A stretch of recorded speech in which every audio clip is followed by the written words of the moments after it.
एबसुनि आफादगिरि दिपेन बर'आ एबसुनिफ्राय आजिरा लानानै राजखान्थिनि फोथाराव फैनायनि इसारा होबाय। दुलाराय बर' फरायसा आफादनि आफादगिरि दिपेन बर'आ थाबैनो ओंखारनो हासिगौ राजखान्थियाव।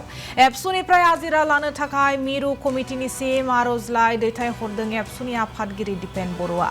दिनै खौरांगिरिफोरनि सोंथियाव दिपेन बर'आ बुंथियो दि आं एबसुनिफ्राय आजिरा लानो थाखाय थांनाय फेब्रुवारि दानाव मिरु मावफुं कमिटिनो आर'जलाइ गथायदों।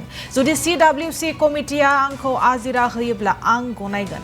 बर' हारिनि सार्थआव बर' गोरोबथाफोरखौ 100% मावफुंजोबनो नांगौनि थाखाय समाजारि आरो राजखान्थियारि बिथिङाव जोंहा गोबां खामानि मावनांगौ दं होनना बुंथियो आरो मोन 60था बर' गामि सोसनजाबाय आरो गोबां गामि सोसनजाबावनो दं होनना बिबुंथि होयो। BTCनि बियाबफोरखौ मोन 60 सिम बांहोनाय बायदि खामानिखौ मावफुंनो नांगौनि थाखाय राजखान्थियारि बिथिङाव खामानि मावनो थाखाय एबसुनिफ्राय आजिरा लानानै खामानि मावनो थिरांथा लानाय जागोन होननानै बुंथियो दिपेन बर'आ।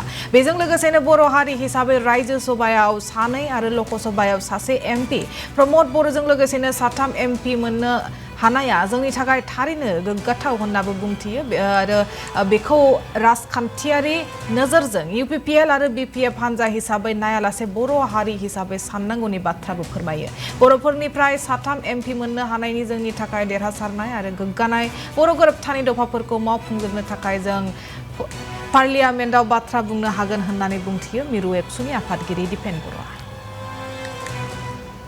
ना बेयो थांनाय फेब्रुवारि दाननि जोंहा गिबि सप्तायाव टंलानि डेलिगेट जोंहा जि कन्वेन्सन जादोंमोन बे हाबाफारियाव दुलाराय बर' फरायसा आफादनि सेन्ट्रेल वार्किं कमिटिनो आङो गांसे लाइजाम होदोंमोन जे आङो दुलाराय बर' फरायसा आफादनिफ्राय रिटायारमेन्ट माने आजिरा लानायनि थाखाय आङो गाव मोनसे प्रस्ताब मोनसे प्रप'जेल CWCनो आङो गथायदों आरो बिनि आधाराव CWCआ बिसार बिबेसना खालामगासिनो दङ।